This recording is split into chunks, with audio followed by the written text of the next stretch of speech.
बिस्मिल्लाहिर्रहमानिर्रहीम। अस्सलाम वालेकुम। स्टॉक वर्ल्ड रिसर्च इंस्टीट्यूट से मैं हूं सईद अफजल। आज की वीडियो में हम शामिल कर रहे हैं काफ़ी सारी चीज़ें हैं जो कि स्टॉक मार्केट के अंदर रोज़ बरोज़ अपडेट्स आ रही हैं। चीज़ें डे बाय डे चेंज हो रही हैं। काफ़ी सारी सिचुएशंस हैं, मार्केट की सूरत हाल है, आप लोगों के सवालात के जवाबात हैं। तो सबसे पहले without any wastage of time शुरू करते हैं। सबसे पहले पंजाब बैंक का जो आज रिज़ल्ट आया है, शानदार रिज़ल्ट आया है पंजाब बैंक का। और उसमें हमने देखा है कि 2024 में पंजाब बैंक ने 13 अरब रुपए का मुनाफा कमाया है, जबकि इससे पहले 2023 में 11.25 अरब रुपए मुनाफा कमाया था। यानी कि 18% पंजाब बैंक के प्रॉफिट में इजाफ़ा हुआ है। अगर ईपीएस के हिसाब से हम देखें तो 2023 में 3.39 इसकी ईपीएस थी, जबकि 2024 में आज जो ईपीएस सामने आई है वो 4 रुपये की है। ईपीएस में भी ज़बरदस्त इजाफ़ा देखा गया है। और इसके साथ स्टॉक मार्केट में जैसे ही ये ख़बर आई तो उसमें अपर लॉक भी लगा है पंजाब बैंक का एक दफ़ा। और अपर लॉक में हमने ये देखा कि एक और रीज़न जो थी वो ये थी कि पंजाब बैंक ने आज एक अच्छा डिविडेंड भी अनाउंस किया है, 1 रुपये 80 पैसे। तो अब यहाँ पे सीखने वाली बात ये है, समझने वाली बात ये है कि ये वो स्टॉक है जो सितंबर में 4 रुपये 80 पैसे पर था। और वहाँ पे भी मैंने अपने सोशल मीडिया के जो फॉलोअर्स हैं उनको ये बताया था कि एक बहुत अच्छे रेट पर है, अट्रैक्टिव रेट पर है, आप इसे जमा कर सकते हैं और रख सकते हैं। और आज वहाँ से ये स्टॉक आलमोस्ट 3 गुना ऊपर आ चुका है।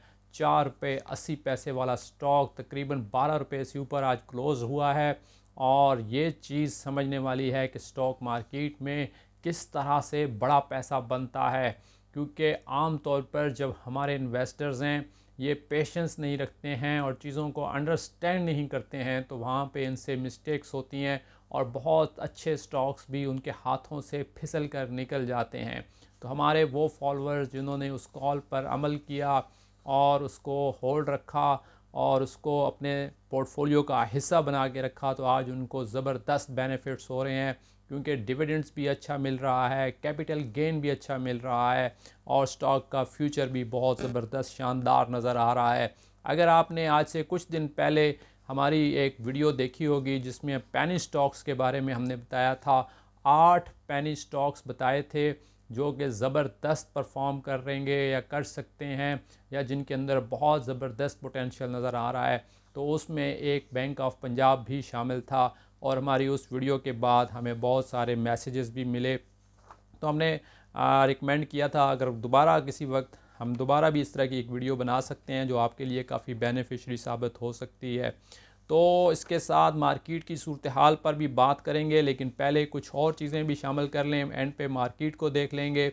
एंग्रो पॉलीमर केमिकल्स ने आज एक ज़बरदस्त इनिशिएटिव लेते हुए ऐलान किया है और बताया है कि उनके एक प्लांट है जिसने काम शुरू कर दिया है। 11.7 अरब रुपए यानी कि 42 मिलियन डॉलर का ये प्रोजेक्ट है, जो हाइड्रोजन पर ऑक्साइड्स का ये प्लांट जो है अब तजारती पैमाने पर इसका काम शुरू हो गया है।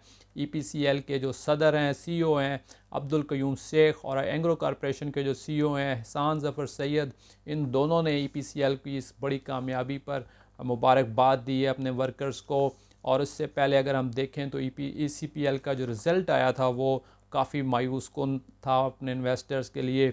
2023 के मुकाबले में कंपनी ने काफ़ी बड़ा नुकसान शो किया था। 2023 में इस कंपनी का जो प्रॉफिट था वो तकरीबन कोई 8 अरब रुपए से ज़्यादा था, लेकिन इसकी ईपीएस भी उस वक्त बहुत शानदार थी, 9.12 रुपये थी। लेकिन बाद में हमने देखा कि तकरीबन जो इसकी ईपीएस है वो अब 0.4 पर आई है 2024 के अंदर। लेकिन अगर हम फ्यूचर की बात करें तो ईपीसीएल जो है वो एंग्रो ग्रुप की एक अच्छी कंपनी है जिससे हमारी बहुत ज़्यादा अच्छी तवक्कुआत वाबस्ता हैं। और जिस तरह आज इसका एक बड़ा प्लांट जिसने काम शुरू किया है, तो उसके बाद लगता ये है कि ये शेयर कम बैक करेगा, वापस आएगा, एक अच्छा रिकॉर्ड कर सकता है।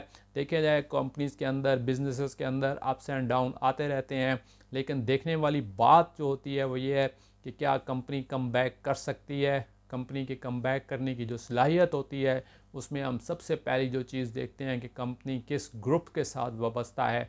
अगर एक अच्छा ग्रुप है, एक अच्छी मैनेजमेंट है, अगर उनके पास एक अच्छा तजर्बा है, तो अपनी कंपनी को वो प्रॉफिट्स में कन्वर्ट कर लेते हैं, नुकसानात पर काबू पा लेते हैं।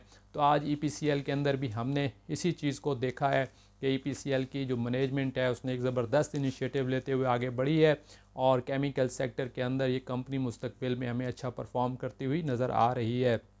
उसके बाद आपका एक सवाल मौसूल हुआ है और ये जाहिद ने हमसे सवाल पूछा है मानसेरा से कि कौन सी कंपनीज़ के शेयर्स में हम इन्वेस्टमेंट्स करें और ऐसी कौन सी कंपनीज़ हैं जिनके शेयर्स लें, क्योंकि वो नए हैं स्टॉक मार्केट के अंदर। तो उनका सवाल ये है कि उन्हें कुछ समझ में नहीं आता कि किस तरह के स्टॉक्स को ख़रीदा जाए, किन स्टॉक्स में इन्वेस्टमेंट्स की जाए। तो देखें, अगर आप एक नए हैं स्टॉक मार्केट में तो आप हर उस कंपनी को फॉलो कर सकते हैं जो आपको बहुत ज़्यादा नज़र आती है या जिसको आप बहुत ज़्यादा इस्तेमाल करते हैं। जैसा कि आप अगर देखें, आप सुबह उठते हैं तो आप सबसे ज़्यादा शुरू का जो दिन का आगाज़ ज़्यादातर लोग हैं वो अपना टूथपेस्ट से करते हैं, आप दांत साफ़ करते हैं, तो उसमें उनको कोलगेट का स्टॉक नज़र आ सकता है। कोलगेट का स्टॉक सिर्फ टूथपेस्ट का नहीं है, बल्कि इस कंपनी में बहुत सारी दीगर मसनूआत भी हैं जो आपके घर में इस्तेमाल होती हैं। आप जो अपनी ग्रॉसरी लेकर आते हैं उसमें काफ़ी सारे साबन्स हैं और काफ़ी शैम्पूज़ और washing, dish washing, floor washing और बहुत सारी मसनूआत हैं। तो कोलगेट ये सब बनाता है, आप इनके शेयर्स ले सकते हैं। इसी तरीके से जब आप घर से बाहर जाते हैं तो आप कोई ना कोई बाइक इस्तेमाल करते हैं या कार इस्तेमाल करते हैं, तो उसमें आप होंडा एटलस की शेयर्स ले सकते हैं, होंडा कार के शेयर्स ले सकते हैं। इसी तरीके से अगर पेट्रोल डलवाने के लिए आप रुख अख्तियार करते हैं तो PSO के ऊपर जाते हैं, तो PSO में आप इन्वेस्टमेंट्स कर सकते हैं। और अगर आप बैंक्स में जाते हैं, बैंक्स के अंदर आप डिफरेंट ट्रांजैक्शंस करते हैं, तो आप बैंक्स के अंदर देख सकते हैं, मिज़ान बैंक को देख सकते हैं, UBL को देख सकते हैं, MCB को देख सकते हैं।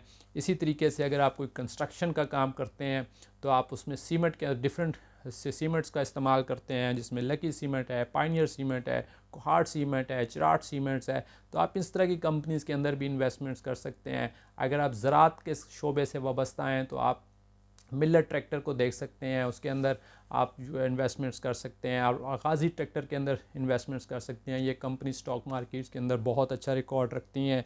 और अगर आप इसी तरीके से ज़राअत के अंदर फर्टिलाइज़र का शोबा देख सकते हैं तो उसमें आपको ये फौजी फर्टिलाइज़र बहुत अच्छा शेयर है जिसके अंदर आप इन्वेस्ट कर सकते हैं। इसी तरह से आप एंग्रो के साथ एंग्रो फर्टिलाइज़र कुछ देख सकते हैं, फातिमा फर्टिलाइज़र को देख सकते हैं। तो ये सब वो कंपनीज़ हैं जो आप रोज़मर्रा की ज़िंदगी में अपने इस्तेमाल में रखते हैं, कुछ ना कुछ आपका इनसे वास्ता रहता है, आपको ये अक्सर नज़र आती हैं। इसी तरीके से अगर आप अद्वियात का घर में कोई ना कोई इस्तेमाल करते हैं तो उसमें आप देख सकते हैं हाई नून, एबट और ग्लेक्सो। तो ये सब वो कंपनीज़ हैं जो आपको आसपास नज़र आती हैं, जो आपके इस्तेमाल में रहती हैं। तो हर वो चीज़ जो आपके इस्तेमाल में है उसको या आपको नज़र आती है, आप उसके अंदर इन्वेस्टमेंट्स कर सकते हैं, क्योंकि यही कंपनीज़ हैं जो आपसे पैसा लेती हैं और कारोबार करती हैं। तो इसमें ये एक सिचुएशन थी, चलें मैंने इसका आपको रिप्लाई कर दिया।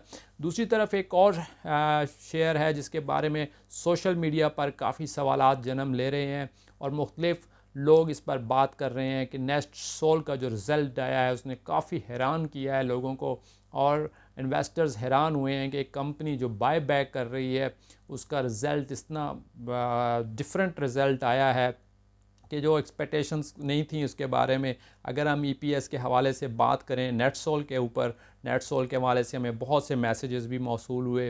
तो उसकी जो EPS के हवाले से अगर हम बात करें तो 2025 के अंदर जो अब इसकी हाफ़ ईयर की EPS आई है वो सिर्फ 0.72 थी। तो ये एक बहुत ऐसा था कि लोगों को बिल्कुल एक्सपेक्टेड नहीं था, क्योंकि इससे पहले जो पिछले साल हाफ़ ईयर के अंदर EPS इसी शेयर की नज़र आई थी और शो की गई थी, वो 8 रुपये 4 पैसे थी और बहुत अच्छी EPS नज़र आई थी। और अभी बहुत डिफरेंस हम देख रहे हैं कि दोनों EPS के अंदर बहुत ज़्यादा डिफरेंस है।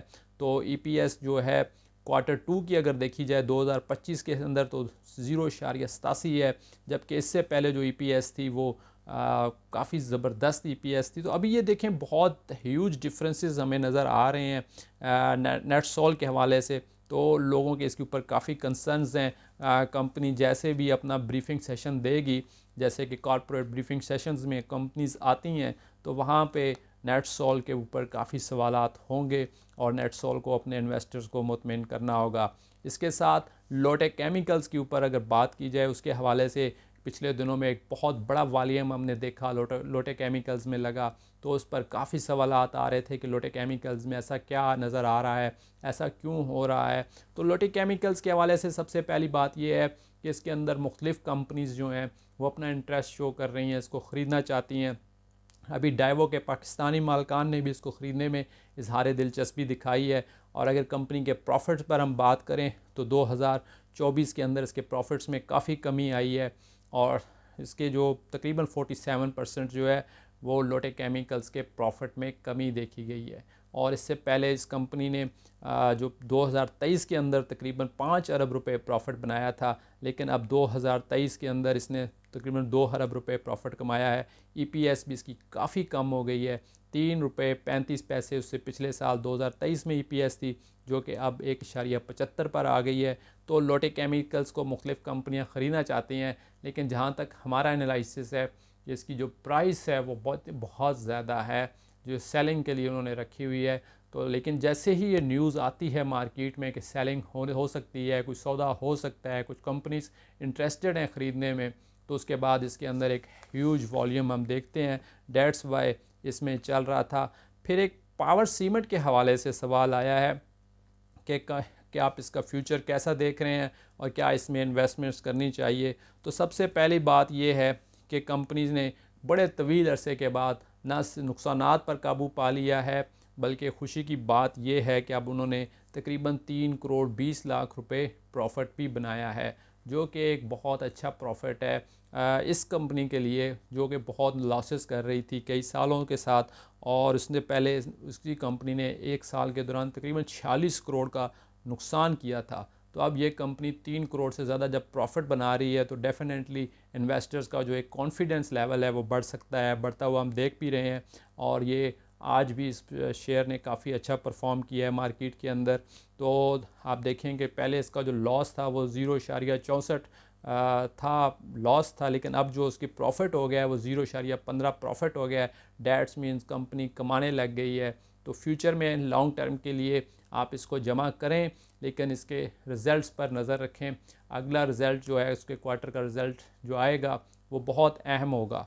तो पावर सीमेंट जो है फ्यूचर के लिए आप जमा कर सकते हैं, लेकिन सारी इन्वेस्टमेंट अभी ना करें, एक साथ ना करें, रिज़ल्ट्स पे नज़र रखें। हर क्वार्टर के रिज़ल्ट्स पर नज़र रख कर आप आहिस्ता आहिस्ता इसके अंदर आगे बढ़ सकते हैं। तो इसके साथ एक और जो हमारे पास क्वेश्चन आया है मिज़ान बैंक के हवाले से, तो मिज़ान बैंक को हमने 2025 का स्टॉक करार दिया हुआ है। 2025 के बिगनिंग में हमने मिज़ान बैंक के बारे में एक वीडियो के अंदर बताया था कि आप इस स्टॉक को ले सकते हैं, जमा कर सकते हैं। अगर आपने वो वीडियो देखी और उसके बाद इन्वेस्टमेंट की, तो आज आपको खुश होना चाहिए कि इसका रिज़ल्ट बहुत अच्छा आया है। और 2024 में कंपनी ने जो ईपीएस शो की है वो 56 रुपये है, जबकि 2023 में यही ईपीएस 47 रुपये थी, यानी कि तकरीबन 9 रुपये का इजाफा ईपीएस में देखा गया है। और कंपनी ने बहुत अच्छा, बैंक ने बहुत अच्छा डिविडेंड अनाउंस किया है, 7 रुपये का डिविडेंड एक क्वार्टर में दिया है। और पिछले 4 क्वार्टर्स का अगर हम डिविडेंड देखें तो तकरीबन 28 रुपये बनता है। तो इसका मतलब ये है कि मिज़ान बैंक के प्रॉफिट्स में बहुत अच्छा इजाफा हो रहा है। इसने तकरीबन 2024 में 104 अरब रुपए का प्रॉफिट बनाया है, जो 2023 के मुकाबले में तकरीबन 21% ज़्यादा है। तो देखें इसके जो डिविडेंड की एक्स डेट है वो 21 मार्च है, लेकिन मैं ये बताना ये चाह रहा हूँ कि मिज़ान बैंक के अंदर अगर आपने इन्वेस्ट किया है तो इसका फ्यूचर ब्राइट नज़र आ रहा है। अगर इसकी प्रीवियस हिस्ट्री को हम देखें तो वो हिस्ट्री भी बहुत शानदार नज़र आती है और मुसलसल कई सालों से बेहतरीन परफॉर्मेंस करता हुआ इसके जो डिपॉजिट्स हैं वो बढ़ रहे हैं, जो इनका प्रॉफिट है वो बढ़ रहा है, जिसके डिविडेंड्स हैं इसमें भी इजाफा देखा जा रहा है। तो हर लिहाज से इन्वेस्टर्स के लिए ये एक अच्छा स्टॉक साबित हुआ है। इसके साथ अगर आप लोगों के कुछ और सवालात हों तो आप हमें कमेंट्स में भी कर सकते हैं और हम आपके तमाम कमेंट्स को देखते भी हैं, उनका रिप्लाई भी करते हैं। और इंशाल्लाह कल फिर आपके साथ एक नई वीडियो के साथ मुलाकात होगी। अगर आपको ये वीडियो अच्छी लगी हो तो आप ये जो नीचे एक साइन है नज़र आ रहा है सब्सक्राइब करने का, ये चैनल आप लाजमी सब्सक्राइब कर लें। हमारी जो वीडियोस आ रही हैं आगे उसमें भी डिफरेंट स्टॉक्स के बारे में बात होगी जो आपकी इन्वेस्टमेंट्स के हवाले से आपके लिए काफ़ी फ़ायदेमंद हो सकता है। तो आज के लिए इतना ही, इजाज़त चाहूँगा। अल्लाह हाफिज़, अस्सलाम वालेकुम।